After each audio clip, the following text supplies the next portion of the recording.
بچہ party. Keep watching بچہ party. Like, share and subscribe our channel بچہ party. شہزادی اور ہنسنے والا طوطا. راجن پور کی خوبصورت ریاست میں سب سکھ اور شانتی سے رہتے تھے. راجا ہرمن لال سنگھ اپنی پتنی اور پیاری سی بیٹی کے ساتھ اپنے وسیع محل میں رہتا اور اپنی ریاست کے لوگوں کا ہر طرح سے خیال رکھتا تھا. راجن پور کے لوگ راجا ہرمن لال سنگھ اور اس کے پریوار کے اچھے رویے اور نیائی کی وجہ سے ان سے بہت محبت کرتے تھے. راجا ہرمن لال سنگھ اپنے ریاست کے لوگوں کو بھی اپنے پریوار کی طرح رکھتا تھا. راجا کی بیٹی شہزادی پارو کے پاس ایک خوبصورت بولنے والا طوطا تھا. راجا ہرمن لال سنگھ کی ایک مہمان یہ طوطا شہزادی کے لیے اس کے بچپن میں ودیش سے لائی تھی اور تب سے وہ طوطا شہزادی کے پاس تھا اور اس کا سب سے اچھا دوست تھا. وہ دونوں سارا دن محل میں گھومتے، باتیں کرتی، ایک دوسرے کو تنگ کرتے اور خوب کھیلتے تھے.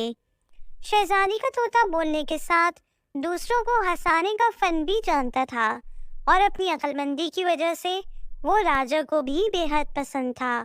ایسا انوکھا طوطا ان سب نے پہلی بار دیکھا تھا. میری پیاری شہزادی اٹھو. رات کی ایک پہر طوطا شہزادی کے سر پر چکر لگاتے ہوئے اسے اٹھانے کی کوشش کرنے لگا. کافی دیر کوشش کرنے کے بعد بھی جب شہزادی نہ اٹھی تو وہ تھک کر کمرے کی کھڑکی کے پاس جا کر بیٹھ گیا. تھوڑی دیر بعد وہ پھر سے اس کے سر پر چکر لگانے لگا لیکن شہزادی گہری نیند میں ہونے کی وجہ سے نہ اٹھی. طوطا پریشانی اور فکر سے بے چین ہو کر ایک بار پھر کھڑکی پر آ کر بیٹھ گیا اور اداس ہو کر باہر دیکھنے لگا.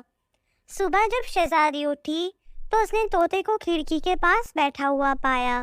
اس نے اسے اپنے پاس بلایا لیکن وہ شہزادی کے پاس نہ آیا.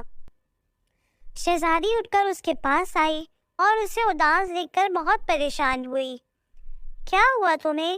ایسے اداس کیوں ہو؟ اس کی بات سن کر طوطے نے کوئی جواب نہ دیا اور یوں ہی خاموشی سے بیٹھا رہا. شہزادی اسی لیے کمرے سے باہر آ گئی. اس نے سوچا شاید تھوڑی دیر میں خود ہی ٹھیک ہو جائے اور وہ اس سے مسلسل باتیں کرتی رہی لیکن طوطے نے اس کی کسی بات کا جواب نہ دیا اور یوں صبح سے رات ہو گئی.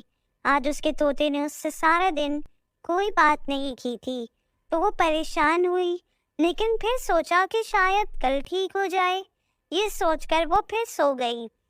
اگلی صبح بھی اسے طوطا کھڑکی کے پاس اداس بیٹھا دکھائی دیا. وہ اس کے پاس آئی اور اسے ہنسانے کی کوشش کرنے لگی. اس نے اپنی کنیز سے بہت ساری تیکھی ہری مرچیں لانے کو کہا.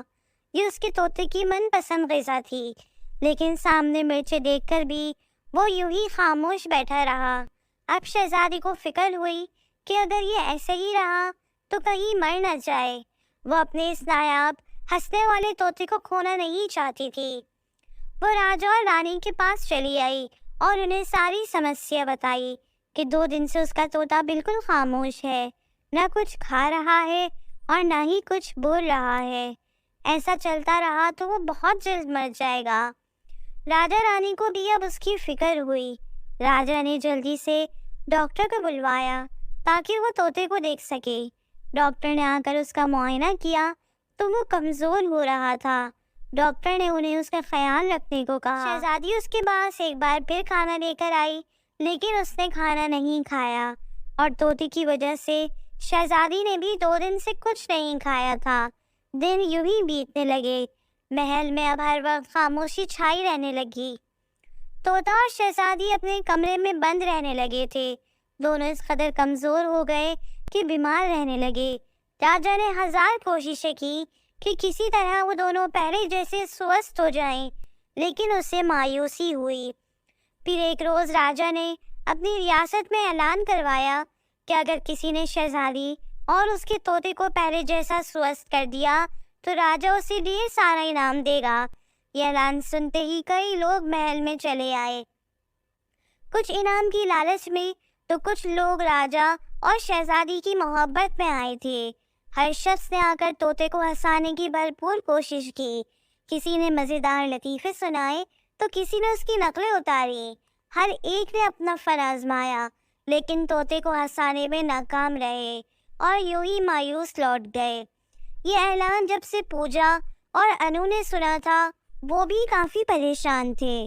وہ بھی شہزادی اور اس کے طوطے کے لیے کچھ کرنا چاہتے تھے۔ بھائی، ہماری شہزادی اب کبھی ٹھیک نہیں ہوں گی کیا؟ پوجا نے انو سے پوچھا۔ شپ شپ بولو پوجا، شہزادی جلدی سوستھ ہو جائے گی۔ میں سوچ رہا ہوں آج دودھ گھر گھر پہنچانے کے بعد جادوئی درخت کے پاس جاؤں، ہو سکتا ہے وہ کوئی اپائے بتا دے ہمیں۔ انو نے کچھ سوچتے ہوئے کہا۔ واہ بھائی، یہ تو بہت اچھا خیال ہے۔ یقیناً جادوئی درخت کے پاس کوئی بہت اچھا اپائے ہوگا ہماری شہزادی کے لیے۔ میں چاہتی ہوں وہ جلدی سے اچھی ہو جائیں اور محل میں ایک بار پھر ان کی ہنسی گونجنے لگے۔ پوجا کی بات پر انو مسکرا دیا۔ بھائی، کیا میں بھی چلوں آپ کے ساتھ جادوئی درخت کے پاس؟ پوجا کے پوچھنے پر انو نے سر ہلاتے ہوئے اسے انومتی دی۔ پوجا جلدی جلدی اپنے کام ختم کرنے لگی تاکہ شام ہونے سے پہلے وہ لوگ جادوئی درخت سے ملنے چلے جائیں۔ وہاں محل میں آج بھی دور دور سے لوگ کئی اپائے لے کر آئے ہوئے تھے جس سے وہ طوطے کو ہنسا سکیں اور اسے پہلے جیسا کر سکیں۔ کوئی طوطے کی اداسی کی وجہ نہیں جانتا تھا۔ شہزادی بھی دن بدن کمزور ہوتی جا رہی تھی۔ راجا اور رانی کو اس کی فکر ہو رہی تھی۔ انو اور پوجا خاموشی سے جنگل والے راستے پر چل رہے تھے۔ تھوڑی ہی دور جا کر انہیں جادوئی درخت دکھائی دیا۔ وہ دونوں اس کی چھاؤں میں جا کر بیٹھ گئے۔ کیسے ہو بچوں؟ بڑے دن بعد آنا ہوا۔ جادوئی درخت ان دونوں کو وہاں دیکھتے ہی بول پڑا۔ ہم تمہاری مدد لینے آئے ہیں جادوئی درخت۔ ہماری شہزادی اور اس کا ہنسنے والا طوطا بہت بیمار ہے اور اس کی وجہ سے راجا رانی اور محل کے سارے لوگ بہت پریشان ہیں۔ ہم چاہتے ہیں کہ تم شہزادی اور طوطے کو ٹھیک کرنے کا کوئی اپائے بتاؤ۔ ہم اپنی نیک دل شہزادی کو کھونا نہیں چاہتے۔ انو کی بات سن کر جادوئی درخت نے اپنی شاخیں ہلائیں تو ایک بڑا سا سیب نیچے زمین پر گرا۔ یہ ایک جادوئی سیب ہے۔ تم اسے جب شہزادی اور اس کے طوطے کو کھلاؤ گے تو وہ پہلے جیسے سوستھ ہو جائیں گے۔ جادوئی درخت کے کہنے پر انو نے زمین پر گرا ہوا سیب اٹھایا اور خوشی سے جادوئی درخت کو دیکھا۔ تم سچ کہہ رہے ہو؟ انو نے حیرانی سے پوچھا۔ ہاں، تم کل صبح جا کر اسے شہزادی اور اس کے طوطے کو یہ سیب کھلا دینا۔ جادوئی درخت سے وہ جادوئی سیب لے کر خوشی خوشی گھر چلے آئے۔ آج رات خوشی کے مارے دونوں کو نیند نہیں آ رہی تھی۔ صبح ہوتے ہی وہ جادوئی سیب لیے محل کی اور روانہ ہوئے۔ محل کے دروازے پر پہنچ کر انہوں نے بتایا کہ وہ شہزادی سے ملنا چاہتے ہیں۔ انہیں راجا کے سامنے پیش کیا گیا جو ہر طرح کا علاج کروانے کے بعد اب نا امید ہو چکا تھا۔ ان دونوں نے شہزادی سے ملنے کی درخواست کی۔ راجا نے انہیں شہزادی کے کمرے میں جانے کی اجازت دے دی۔ وہ کمرے میں آئے تو شہزادی کا طوطا کمرے کی کھڑکی کے پاس اداس بیٹھا ہوا تھا جبکہ شہزادی اپنے بستر پر لیٹی سو رہی تھی۔ انو نے اپنے بیگ میں سے وہ جادوئی سیب اور چاقو نکالا اور اسے کاٹ کر طوطے کے سامنے رکھا اور آدھا سیب کاٹ کر پوجا کو دیا تاکہ وہ شہزادی کو کھلا سکے۔ ان دونوں نے دیکھا کہ سیب کھاتے ہی طوطا اور شہزادی پہلے کی طرح بالکل ٹھیک ہو گئے۔ طوطا اڑ کر پورے کمرے کا چکر کاٹنے لگا۔